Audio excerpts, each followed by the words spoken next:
worked on last time. Yeah, Megan. Dynamics and like the tempo. Dynamics and tempo, right? What was our goal with dynamics? To like bring them out more so you can Yeah, bring them out more, make them more apparent. Good. What about tempo? What was our goal with the tempo? Start David again. Yeah. to speed it up a little. Yep, go a little faster. What else?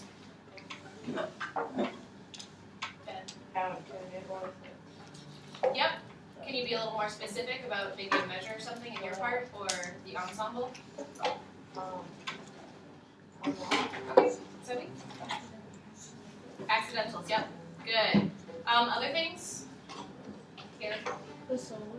The soli, good. Are you talking about the one at 44? Yep.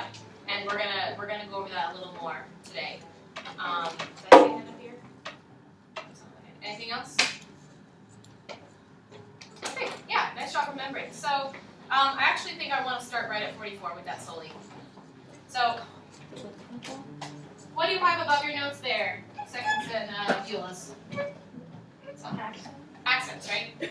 So what do we have to do to make an accent happen? What do we need to do? Say louder. Yep, push hard into the string. A lot of my pressure comes from this first finger. So everyone just put your instruments up, put your bow on a string. You're not going to play the string, but just practice pushing a little bit more with your first finger. And you'll see your bow hair kind of push into the wood a little bit more. So feel the difference between just normal bowing, normal playing, and feel like pushing into your first finger. Just as an exercise, let's all try this.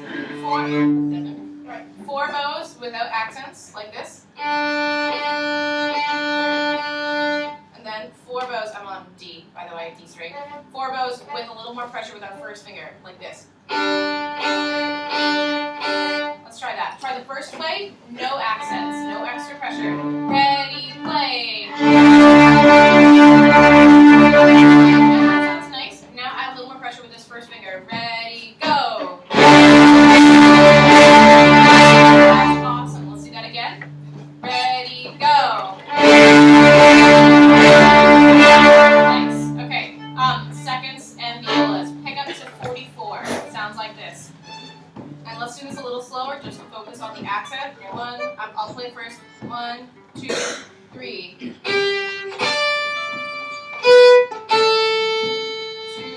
3.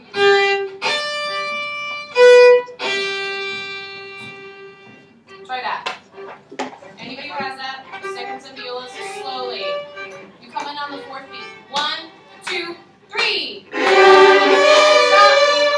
That's not bow, right? The pickup is not bow. And you got the guitar there. It's not right in. Again. 1, 2, 3.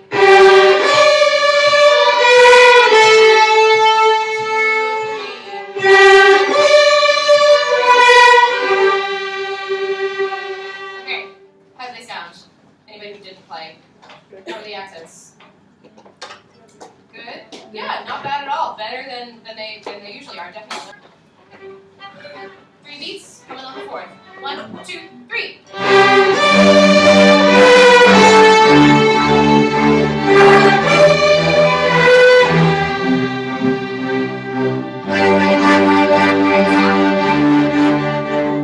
Alright, first rounds, you missed your entrance there, right? Coming into what measure is that?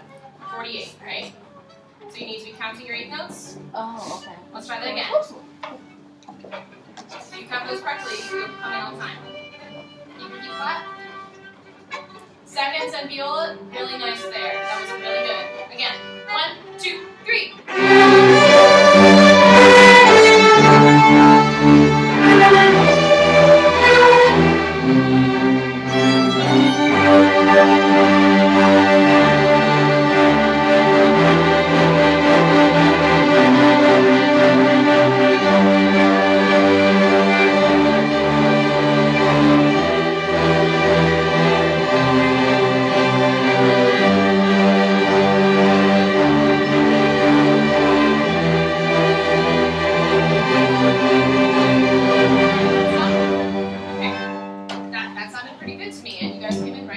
job. So when we get to 52, those 8 notes, what articulation do we have? Anybody with 8 notes, what articulation? Staccato, right? So are those more bow or less bow than a normal bow? Say it, more or less? Less, right? Shorter bows. So let's make sure we agree on what part of the bow we're playing that at. I would probably play it about here, close to the middle or the balance point. So let's set our bows there and try it. Anybody with 8 notes at 52?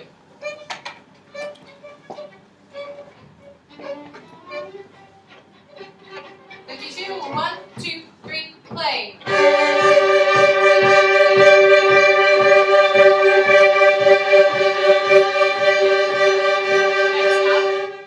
Staccato sound good?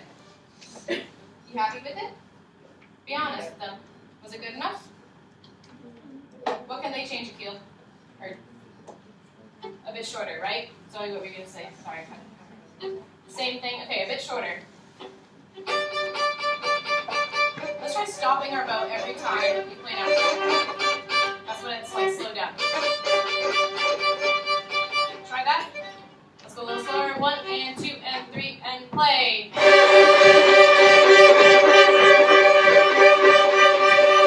okay. Can I just hear Haruni and Abby play it? 1, 2 and 3 and go.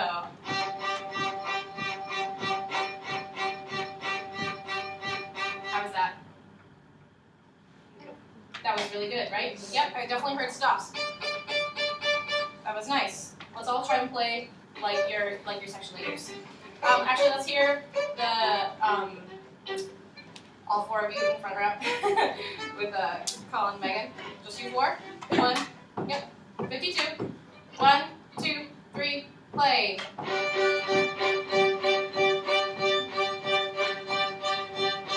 Not bad. It can be a little shorter, Colin. Try it again. A little shorter. Stop your bow in between each note. 1, 2, and 3, and go. That sounds good, right? Seconds and Bills, what do you think? Do you like that sound? Yeah, play like that. Everyone at 52. Just this section. Everyone, let's play. 1, 2, and 3, and play.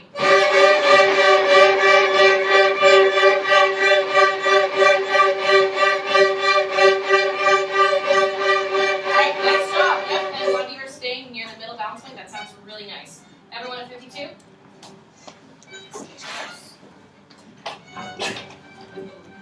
Let's take it at this slower tempo, and then I'll try with Ethan a little faster. 1, 2.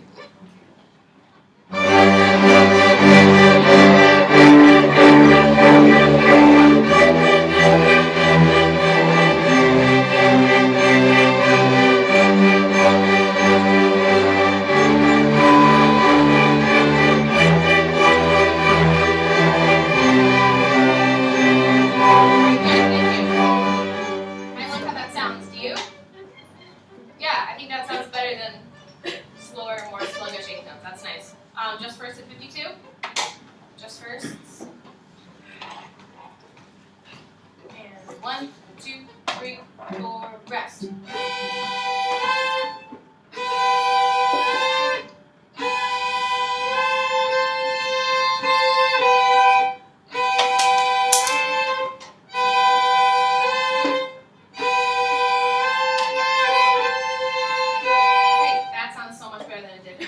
Really nice job. Everyone at 52, a little faster.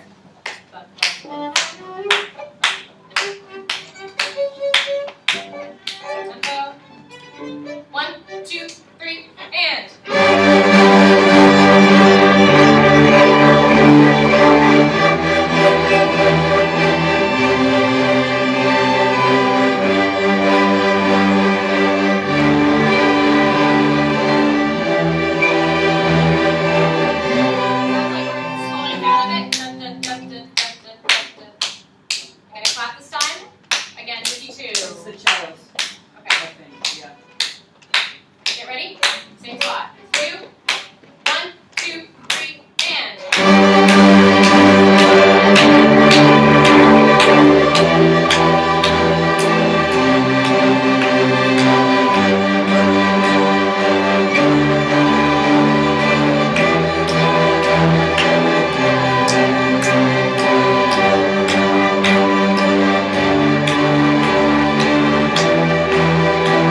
harder.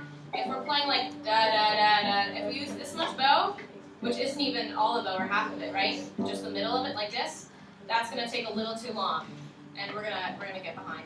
So let's bow. I'm seeing Abby play like this. Da, da, da, da, da, da, da. She's using about this much bow. That's okay. That's what we should all probably aim for. Let's try it just one time. Second time through 52. Everyone playing 8 notes. Just about 2 or 3 inches of bow. Keep it short so you can stop in between each note. Be flat, sit up straight. Get ready. 1, 2, 3, 52. Everyone, 52. 1, 2, 3, go.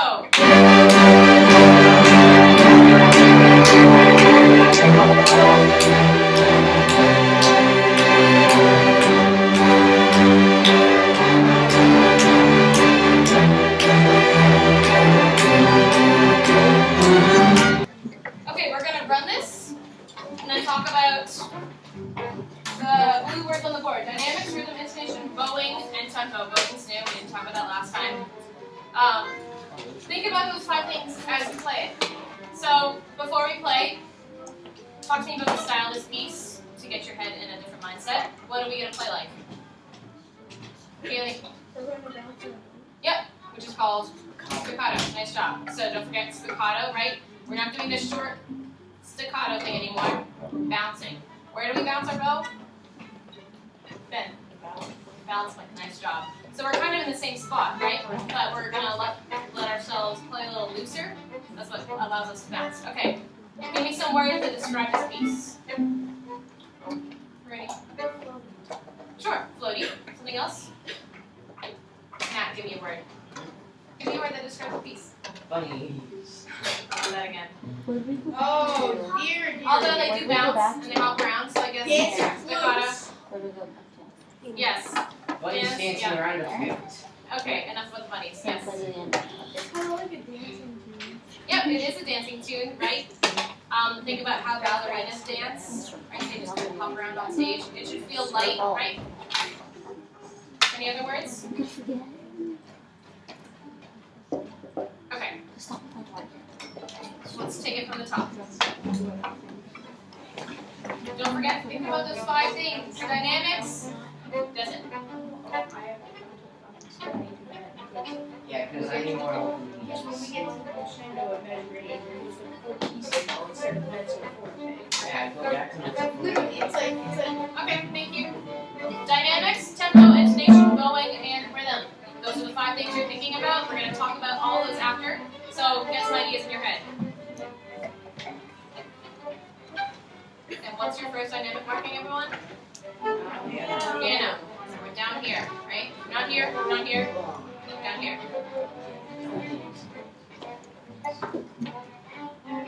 Waiting for silence.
43. Let's keep going. That was pretty interesting. Yeah. 43. Get ready.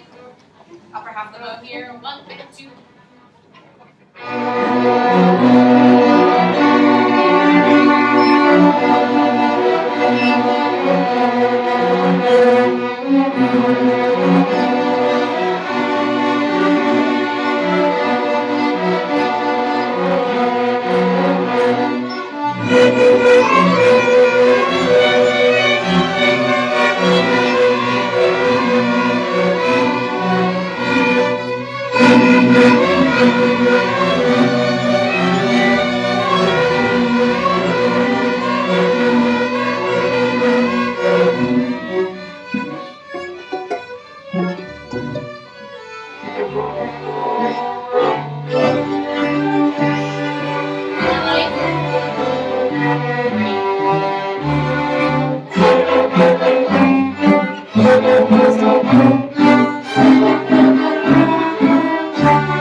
Okay, alright, nice job. I don't know if we played that all the way through yet. Who thinks the spiccato went pretty well? Raise your hand if you thought it was good.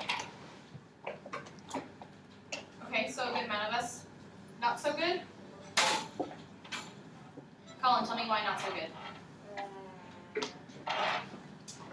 Because I forgot to do it. Okay, yeah, Well, technically it was okay, but yes. I agree. So, eighth notes. Okay, right? Spiccato.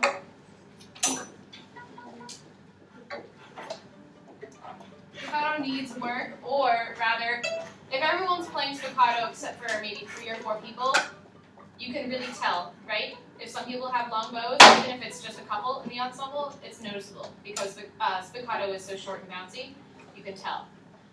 Let's just do it as an experiment. Let's take bass and cello, spiccato just on open D string.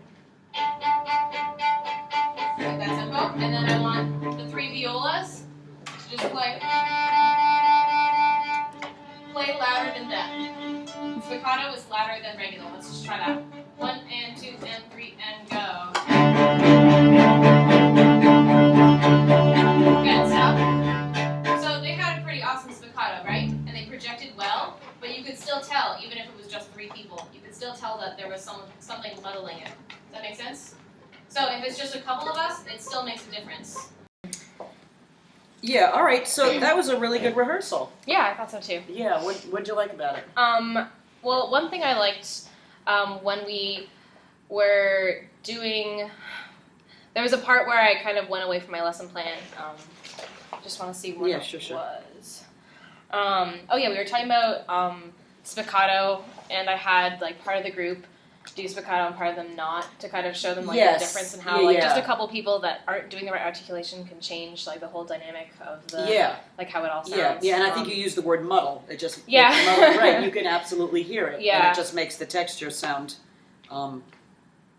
just muddy and sloppy. Yeah, and I think that's like one kind of thing that I wouldn't have been able to do like at the beginning of my absolutely earlier. Right. Like I would be kind of afraid to kind of experiment like that, but today I was just kind of like, oh, why not? Let's try it. Let's see if it works. And I think it helps. Right, you would have said, everybody, let's just practice this spiccato some more without really having them be aware of the difference between doing it and not doing it and how that affects what's going on with the group. I think you can do more of that next time. Yeah. Maybe. Yeah. One thing I'm also noticing about the spiccato, some kids are trying to play short in the wrong part of the bow, like Nadia was still way at the tip, just because that's where she likes to play. Yeah. And I'm also noticing that we should do some bow work still with the pinky and the thumb and that relaxed bow hand, maybe at the balance point. We talked about, like, we did this whole pencil exercise when we started the piece. Yes. Weeks ago. Yeah. This applies to toy flutes too, or whatever. Right. Yeah. And I could probably bring that back because Yes. we talked about like finger motion Right. and haven't since. So. Right, yeah, and when I've done that Should piece actually do before, that happens as well. We do it at the beginning, and then we turn our focus to other things, and all of a sudden you notice that the spiccato is not as clean as it needs to be. Uh-huh. And that's really important at this level of their development, 7th and 8th grade, is learning how to separate your fingers from your wrist. Mm-hmm. They know they have to use the whole ball when they start out, and they know they have to separate the lower half of their arm. And that next really important stage is learning how to separate. And some kids will get it, and some kids just, because their hand is still too tense, won't. But it's worth revisiting more often Yeah. than makes sense. I do sometimes as well. Yeah. Too. Uh-huh. And I think you're starting to hear an awful lot more. Just going back to even the tuning process, Akil's G, the tuning note was a little bit sharp. You would have Yeah. let that go Yeah. a couple of weeks ago, even a month Right. ago, and you just made him fix it. And I think your ear is just opening up a lot more Yeah. to what you're I hearing, can kind of tell too. Yeah. Standing up to there. what you're hearing around you, because you're more confident with the score, you're more familiar with the score, you're more familiar with what the kids are giving you, and you're able to respond to that a lot more quickly and accurately, and not let things go. One more thing as well. I really, one of the things I like the most about what you do is you get started right away, and because you don't have the minutia of the non-music content stuff to be talking to them about. Right. So I really like how you get the rehearsal started very, very quickly. Just give a quick overview of the rehearsal as a transition from the tuning process. They've just tuned, and they're okay. They're looking at the board. Now what? But a quick today. Toy flutes. We're going to assess. We're going to talk about all these things and let it go, and then maybe get started. Okay. Just a real one-sentence overview of what the whole rehearsal is going to entail, and then start with just to make that transition from the tuning process not quite so abrupt. Yeah, I think Yeah. transitions is something I'm struggling with a little bit too, kind of in general. Yeah, I feel like today I was just kind of like, okay, let's switch to toy flutes, and that was okay, but maybe I could have a mini found closure, better- a little found better mini closure, closure. that's what I was gonna Yeah, say. yeah. Are you happy with the feedback you're getting from the kids verbally? Yeah, This questions? class, I think I could get a little more out of. I'm just not really sure how. It's usually the same people. It's the raising same their few hands. people. Yeah. So. Yep, it's the same few And people. often, if I try and call on somebody, they're just like, "Oh, I don't know." So. Yeah. What you can do is you can give a couple of kids a heads up. Colin, I'm gonna call on a couple of other people, but I want you to be thinking of an answer. Okay. So give kids a little bit of a lead time to know that you're gonna be calling on them. Okay, that's a good idea. And also, I know specifically in this class, there's a couple of kids that have a little bit of that generalized anxiety about being put on the spot Okay. and being called on, and about having to produce in front of kids in general. That also helps them. That makes sense. Yeah. So Okay. and also our one viola player for whom the language is still a little bit of an issue. Mhm. That's really going to help him. Okay. Okay, I'm going to call in a couple of other people, but I want you to be thinking of an answer. And even if someone before him says the answer, it's okay for him to repeat it because that's what he was thinking of. Yeah. So that's a way to get other people. Okay. Yeah, it's some of the same kids are answering. But I thought you generated a pretty good list on the board of things that they felt could be improved upon. Yeah, I think so too. I think it helped a lot. Yeah. Yep. Um, Yeah. One thing I noticed with regard to that, you said class will recall what they talked about last class in terms of dynamics, intonation, rhythm, and tempo. There were a lot of hands up. This was right at the beginning, the very first thing you did. Okay. So that shows that you did good work the last class. Yeah. If they're recalling it. Yeah, that was good. Yeah, and even last class was a Monday. So. Yeah, I know. So. Yeah, I thought I got a lot of good answers for that Yes. too. Yeah, and it's really good and gratifying when you're getting answers from the kids who are not the most accomplished players. Yeah. So that shows that you really are getting through to them, and they're Right. absorbing and internalizing, what you're saying about the music, even if they're still struggling with the technique. Yeah, definitely. So I noticed that definitely with Megan. Yes. Yeah, her hands was one of the first ones up, I think. Yep. Yeah. That was great.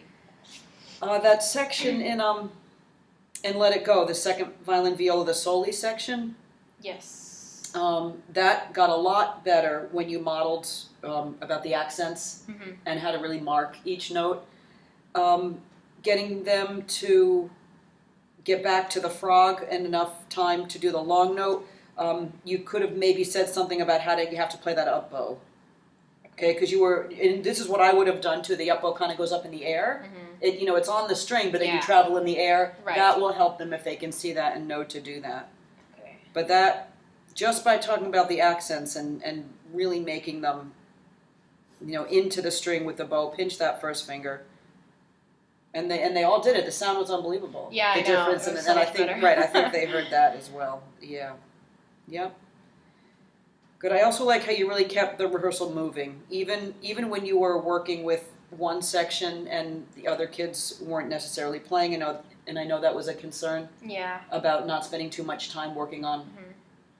for instance, the first Yeah, the violins first or the violins, second. Right.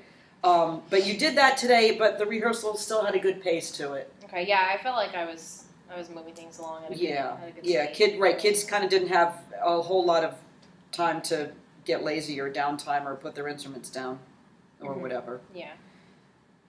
Yeah, and you can even say that to kids, guys, we need to iron out this first violin section, passage for 2 minutes. One, I want you to assess what they're doing and be ready with feedback, and two, just take the time to look at something else in your music.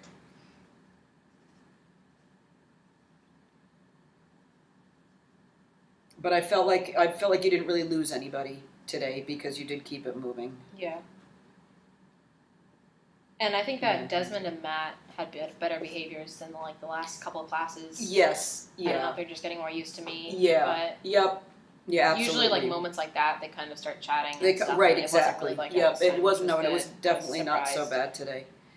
Matthew actually, in that one spot in Toy Flutes, was the only one doing the second position and the fourth position. Okay. Ba, ba, ba, da, da, da, da. Okay. Fourth position into second position. He was the only one doing that. So perhaps for Friday, that's something that you could assign the cellos to do, Okay. or at least Matt and Desmond to show the first in what those fingerings are. Scotland might have them in her part, and that's something I can address in a lesson as well. But he was doing that. Okay. So, and that's always a way to challenge kids too, because obviously for Desmond and Matt, this cello part is really not that hard. Yeah. But guys, there's a lot of places where you can be up in position, where you can be using vibrato instead of the open strings. Figure it out and be ready to, to share it with the other kids, with the other cello players. One thing I noticed, and we've talked about this before with the toy flutes piece, the slurs and the ties. Yeah, Yeah, I noticed not- that yep. when we were watching, and then I just Yep. forgot to go back That's and do okay. it. That's right. That would Especially be. Nadia, I think. Yes, she's not doing the slur Mhm. at all, and Yeah. even Haruni, first chair viola, is not Yeah. really getting that tie, and she's hearing everybody else change. That would be something I would definitely address for Okay, I'll definitely Friday. do that Friday. Yeah, because the transition from the major to the minor is better, and I'm really glad you mentioned about you've got to get your bow ready while you're doing that left hand pits, Mhm. because some of them are still Yeah. up here. And I would practice just that one The note slow before motion. the left hand pits, Okay. the left hand pits, making them consciously aware of keeping their bow over the string to get that B ready, or whatever note it is. Yeah, it's B. You're right. Yeah, and Ella, last class, I didn't quite see what she was doing this class, was trying to do that left hand pizzicato with the same finger that she had to put down for the next note. We did So talk about that last time. yep. I forgot. to. yeah, that's so make sure they're not. Yeah. Make sure they're not doing that. That's a hard little transition. Yeah, probably third finger's easy. Third finger, a couple of kids I saw using pinky, that's fine. Third finger is probably the easiest. It's stronger than pinky. Yeah. Yeah, and getting back to Let It Go, really good positive feedback to Abby about the staccato eighth notes. She really Mhm. needs that. Yeah, Okay. Yeah, so that was very good. And having her and Haruni, she and Haruni, do that together, I think was a really good example. And then including the first all Yeah. The first stand of each section, I think. I struggled figuring out how to say that, but Yeah, all 4 of you. Oh, all 4 of you four. in the front row. Yeah. Yeah. So yeah, really good job. The pace was good. You sounded confident. You looked really confident. You got some different things going with the group that was Yeah. outside of your lesson plan. You had them verbalizing about the music. You had them listening, working in small chunks. The only thing that didn't happen today was a run through, but that wasn't really part of your plan anyway. Yeah, that wasn't really. Yeah. So I think it. Except for toy flutes the first time, and you Yes. did have to sort of stop and regroup a couple of Yeah. times. Yeah, but that's a tough little piece. Yeah, maybe next time if I do the same pieces on Friday, we can run it at the end. Hopefully iron out like the Yes. 41 into Mhm. 42, 43, because that was one of the pauses that we had to Yes. regroup at. So maybe Yeah. we'll work on those sections. Yeah, and at the end and also or the something. very end, going back to the da capo. Yes. Yeah, Yeah. you have some weird Yeah. things happening in the first violin section, and I'm sure no one else is counting. Yeah. No, No. no one else is counting. Okay. Yeah.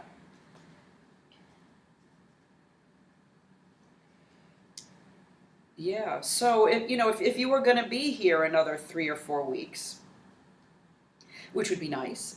Yeah. What would you do with I think that both of those pieces? I think that both for those pieces, the notes are definitely there for the most part, and same with the rhythm. I think that the dynamics are just like one of the major things that's Yeah. lacking. Yeah. Like, and I said Yeah. over and over, like crescendo, crescendo, crescendo today, and like we wrote on the board that it wasn't working and everything, Yes. and it's just like not Yes. where it needs to be. Yeah. And I think that's what will really kind of make it sound more musical is adding Yeah. dynamics Yep. and just better style, like with the spiccato or something like that. Yes. Like being uniform across the ensemble. Across the ensemble. I Yeah. think would help a lot musically. Yeah. I would agree. Dynamics are kind of a function of technique in a way. If they're not knowing, what to do with the bow, how to do with the bow, and they'll tell you need to press harder, you need to get closer to the bridge, or you need to use more bow. Mhm. But sometimes with an 11 or a 12-year-old that's not enough. They have to actually practice. Yeah. And that's what's going to make the difference. Mm-hmm. Yeah. Because their main focus, they're looking at all the little black specks. Their main focus is left hand. Right.